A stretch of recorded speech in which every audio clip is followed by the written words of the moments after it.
Alors bonjour à toutes et au monsieur qui est à la technique, parce que je crois que c'est le seul homme dans la salle. Donc je suis Anne-Claire Dabouste et je suis coach professionnel. Je suis aussi la fondatrice de mon organisme de formation, Metanoia Coaching. Donc je réalise des prestations individuelles, de coaching individuel, de bilan de compétences et de coaching d'orientation. Et également des prestations collectives de formation dans le domaine du management et de la communication et du co-développement. Alors aujourd'hui, c'est ma première conférence, voilà, donc je suis ravie de la faire avec vous. Pour cette conférence, j'ai décidé de vous parler d'un sujet qui me tient particulièrement à cœur, qui est le potentiel. Le potentiel, révéler son potentiel. Le titre de la conférence, c'est pour un épanouissement personnel et professionnel. Alors pourquoi j'ai souhaité vous parler de ce sujet, c'est que j'ai des convictions, des convictions que je me suis forgées tout au long de mes 20 ans de carrière dans l'accompagnement et le management, et que je voulais vous partager aujourd'hui. Donc mon ambition dans cette conférence, c'est que vous puissiez ressortir avec quelques pistes pour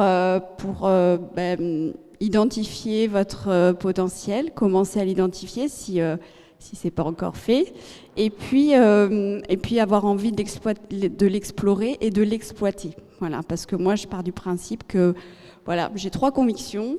C'est que la première, c'est qu'on a toutes en nous un potentiel qui ne demande qu'à s'exprimer. La deuxième, c'est que c'est l'expression de ce potentiel qui permet un épanouissement personnel et professionnel. Et la troisième conviction, c'est que c'est souvent à travers la relation, le regard de l'autre, un accompagnement. En tout cas, c'est avec et grâce à l'autre qu'on peut révéler ce potentiel. Donc aujourd'hui, pendant quelques minutes, je vais vous donner quelques clés qui vont pouvoir vous permettre de commencer à l'identifier et vous donner envie peut-être d'aller plus loin.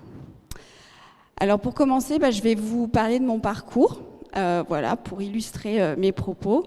Donc moi, j'ai toujours été passionnée de relations humaines, de psychologie, ce qui m'aurait naturellement amené vers des études de psychologie. Mais je n'ai pas fait ça. Par convention, par sécurité, j'ai fait du droit. Voilà, j'ai eu une carrière, j'ai fait du droit, une maîtrise de droit à l'époque, c'était une maîtrise, et puis un 3e cycle, et puis je suis rentrée dans une grande boîte, dans un domaine qui m'intéressait, c'était, je vais la citer, c'était la NPE à l'époque, ensuite Pôle emploi. Je suis partie avant que ce soit France Travail, mais j'y ai passé 15 ans de ma vie sur un sujet qui m'intéressait et qui m'intéresse toujours, qui était... il y avait le service public de l'emploi, donc le service, le public, l'emploi. Pour moi, c'était 3 mots qui me parlaient énormément. Et dans cette grosse boîte, j'ai fait plein de métiers. J'ai fait de l'accompagnement, j'ai fait du projet, du conseil, du management. Mais un jour, je me suis sentie à l'étroit. Voilà, j'ai senti que... si je peux vous donner une image, j'étais un peu comme... c'est ma génération qui en est. Je suis pas sûre que les nouvelles générations connaissent les flippers, mais la boule de flipper qui part à gauche, à droite, dans les coins, sur les côtés, qui est plutôt contente sur le moment, mais qui à un moment donné se dit cette boîte elle commence à être un petit peu étriquée. J'aimerais bien aller voir ce qui se passe ailleurs, ce qui se passe. Est-ce qu'il y a je me suis posé la question, est-ce qu'il y a une autre réalité du travail ailleurs? Est-ce qu'il y a une autre manière peut-être de faire ce que j'ai toujours fait, mais peut-être d'une autre manière de le faire. Donc pour ça, c'est pas toujours évident de trouver des solutions tout seul. Donc j'ai suivi un coaching. Voilà, j'ai suivi un coaching qui m'a permis d'identifier quel était mon talent, quel était mon potentiel, et d'aller le pousser un petit peu plus loin. Et du coup, mon potentiel, c'était l'écoute, c'était la relation à l'autre, la qualité de la relation et l'accompagnement. Et à ce moment-là, finalement, je me suis dit peut-être que ça, je peux le faire différemment. Je peux le faire plus en rapport avec ce qui me correspond, à mon besoin de liberté, mon besoin d'autonomie. Donc j'ai décidé de me lancer et de créer ma propre structure pour pouvoir accompagner les personnes dans leurs projets et à ma manière. Voilà. Alors ça, j'ai eu du coup cette expérience personnelle. Je vous la livre parce que ça m'a appris une chose aussi, c'est que notre potentiel, il ne réside pas dans notre super poste, dans notre super formation, dans notre super expertise technique. Il réside surtout sur ce qui nous fait vibrer, nous rend heureux, ce qu'on va faire avec plus de naturel et finalement ce qu'on fait avec simplicité et qui porte du fruit aussi. Et aussi, très important, ce qui nous donne de l'énergie. Voilà. Alors, vous allez me dire, mais à quel moment on décide d'aller explorer ce potentiel? Alors, je dirais qu'il n'y a pas de moment, il n'y a pas de moment idéal. Par contre, je peux vous donner des petits indices qui peut-être vont vous parler, notamment une petite voix. Une petite voix, d'ailleurs, je ne fais pas défiler mes slides. Voilà. La voilà. La petite voix intérieure qui vous dit des choses. Donc cette petite voix, j'imagine, vous l'entendez parfois. Cette petite voix, elle vous dit est-ce que il est fait pour moi ce job? Est-ce que je suis à ma place? Vous savez, ce fameux syndrome de l'imposteur. Je pense qu'il y a eu déjà des éléments sur ce syndrome. Est-ce que ça correspond à mes besoins, à mes valeurs? Est-ce que j'ai envie de rester là, finalement, à cet endroit? Alors aujourd'hui, je vais vous parler de quelque chose, je ne sais pas si vous en avez déjà entendu parler, mais de l'autorisation. Est-ce qu'on vous a déjà dit autorisez-vous? Voilà, donc moi aujourd'hui, je vais vous dire, vous pouvez vous autoriser à entendre cette petite voix et puis à l'écouter et vous donner la grande permission, la permission de l'écouter, de se dire qu'est-ce qu'elle veut me dire, cette petite voix, qu'est-ce qu'elle dit de moi aussi. Et ça, c'est déjà le premier pas finalement vers la découverte de son potentiel, parce que cette voix, elle vous dit forcément quelque chose sur votre situation actuelle, et peut-être que ce potentiel, il demande à s'exprimer autrement et différemment. Et c'est à partir de là aussi, à partir du moment où vous allez décider de l'explorer, que peut-être vous allez sentir qu'il y a quelque chose qui se joue au niveau de l'énergie, vous sentir plus vivante aussi, plus enthousiaste, vivre les choses avec plus d'intensité.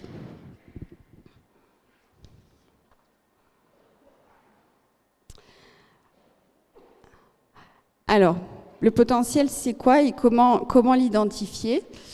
Alors, souvent, on parle du potentiel comme d'un talent exceptionnel.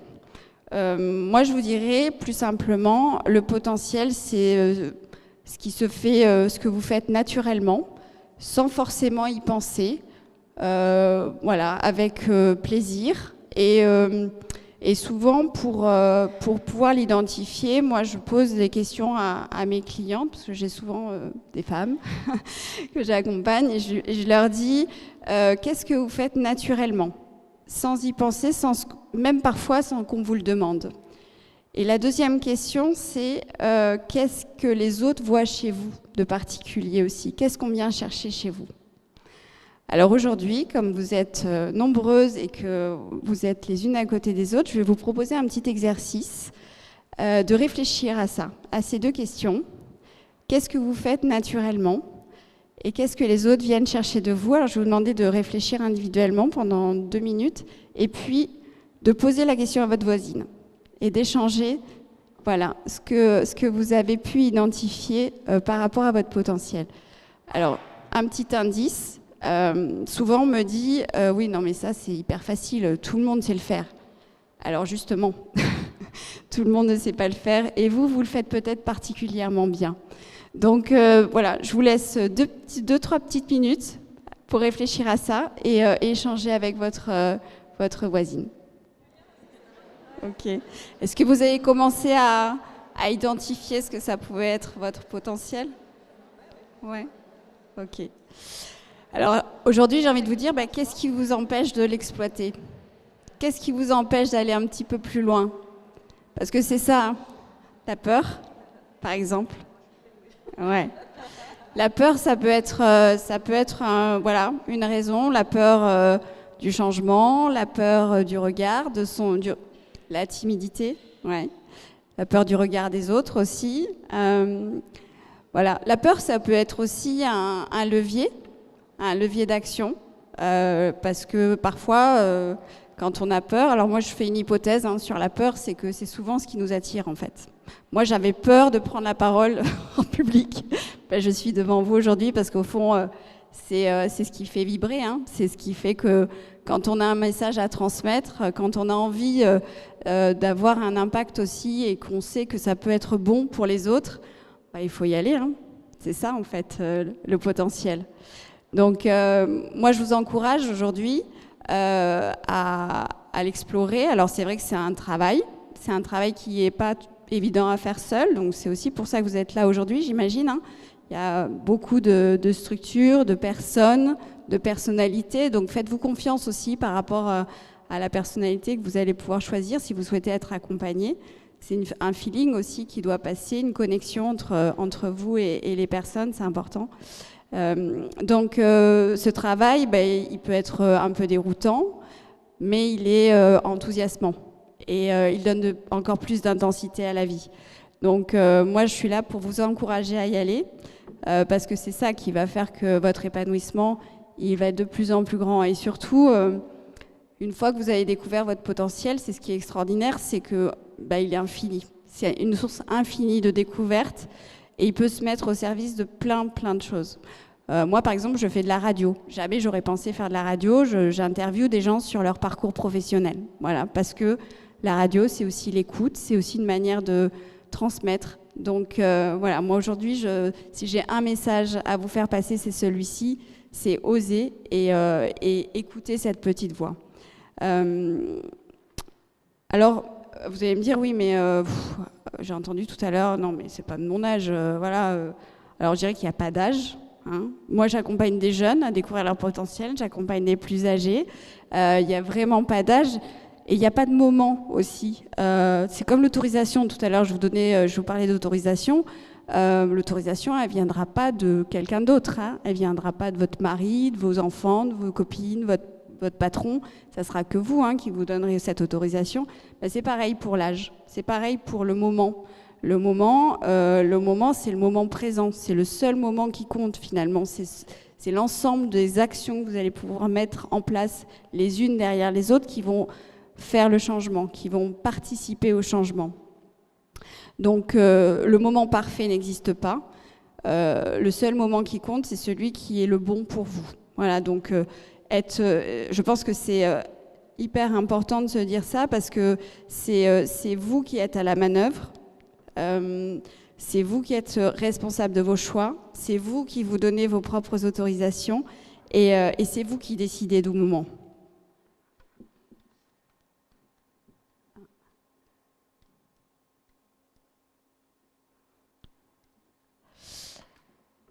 Donc pour pouvoir avancer, pour pouvoir vous mettre en action, moi je vais vous livrer 3 conseils.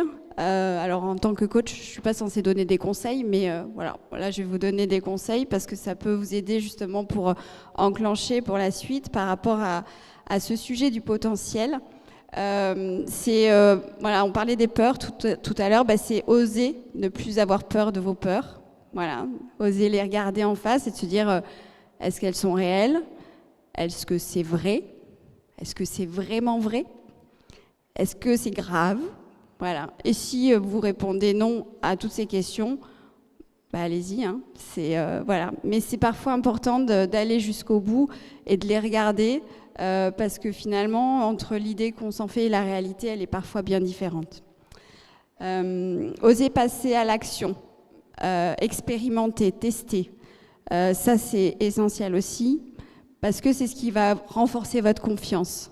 Plus vous allez mettre des actions les unes après les autres, faire des petits pas, plus vous allez renforcer votre confiance en vous. Souvent, c'est le fait de rester dans l'inaction qui fait qu'on perd confiance aussi. J'ai entendu une phrase que je trouve rigolote et assez imagée et sympa, c'est si vous n'êtes pas bien où vous êtes, vous n'êtes pas un arbre, bougez. Donc déjà, le mouvement permet de passer à l'action. Donc, osez passer à l'action. Osez votre singularité. Votre singularité, c'est votre potentiel, c'est votre talent, c'est ce qui va porter du fruit aussi. C'est ce qui va faire que vous contribuez aussi à l'humanité. Hein. C'est important aussi de le poser sous cet angle-là, parce que c'est ça votre singularité, et c'est ce qui va aussi faire que le matin, vous saurez pourquoi vous vous levez aussi. Qu'est-ce que vous portez de plus grand ? Questionnez, échangez, demandez de l'aide si vous en avez besoin. Ça aussi, ça renforce la confiance de demander de l'aide. On ne pense pas, hein, on se dit non, mais c'est bon, je vais me débrouiller toute seule, j'y arriverai. Non, il y a des sujets sur lesquels on a besoin d'aide. Et ça, d'aller demander de l'aide aux personnes qui sont qualifiées, c'est ce qui va renforcer votre confiance. Donc aujourd'hui, j'aurais aussi un autre élément, c'est l'alignement. Voilà. L'alignement avec vous-même. Plus vous serez aligné entre votre tête, votre cœur et votre corps, plus ça ira droit en fait. Donc, écoutez vos besoins, prenez conscience de vos valeurs, de vos limites aussi. Posez-vous la question sur vos limites. Quelles sont vos limites ? Dès l'instant où vous avez identifié vos limites et où vous les posez, personne n'ira dans vos limites. Souvent, on n'en a pas conscience, on se dit voilà, non mais ça va aller. Non, vous avez vos limites, vous avez le droit de les poser et dès l'instant où vous les posez, elles seront posées aux autres et on n'ira plus dans vos limites. Donc moi aujourd'hui, je vous encourage à échanger entre vous, comme vous avez fait aujourd'hui, avec les professionnels qui sont aussi présents aujourd'hui. Je pense que votre présence aujourd'hui a un sens, hein, vous n'êtes pas là par hasard, donc profitez de ce moment pour vraiment parler de ce qui vous anime et de votre besoin. Et puis devenez, je dirais, l'exploratrice de vos trésors cachés. Merci.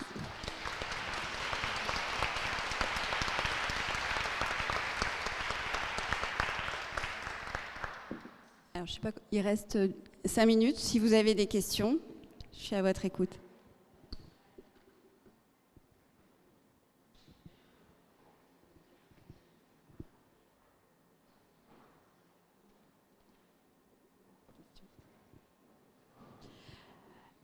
Si vous voulez discuter avec moi, j'ai un stand dans la salle, je ne sais plus le titre de la salle,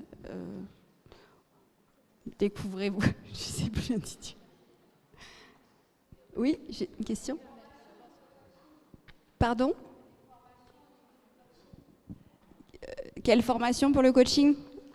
Alors, j'ai eu cette question à plusieurs reprises. Alors, je ne suis pas experte sur les formations dans le coaching. Moi, j'ai choisi ma formation parce qu'elle a résonné en moi. Moi, c'était Espace Transition, c'était RNCP. Voilà, j'avais besoin d'une formation qui était validée par un RNCP.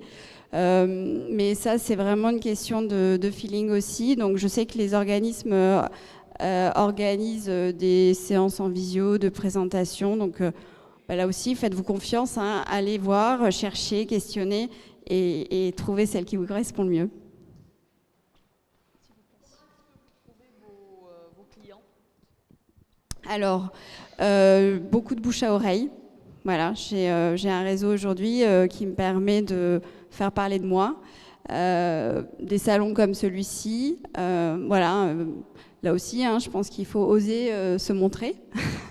Et après, c'est une question de de feeling, de relation. Bon, on dit souvent qu'on a les clients qui nous ressemblent, donc voilà, je dirais que mes clientes me ressemblent peut-être un petit peu.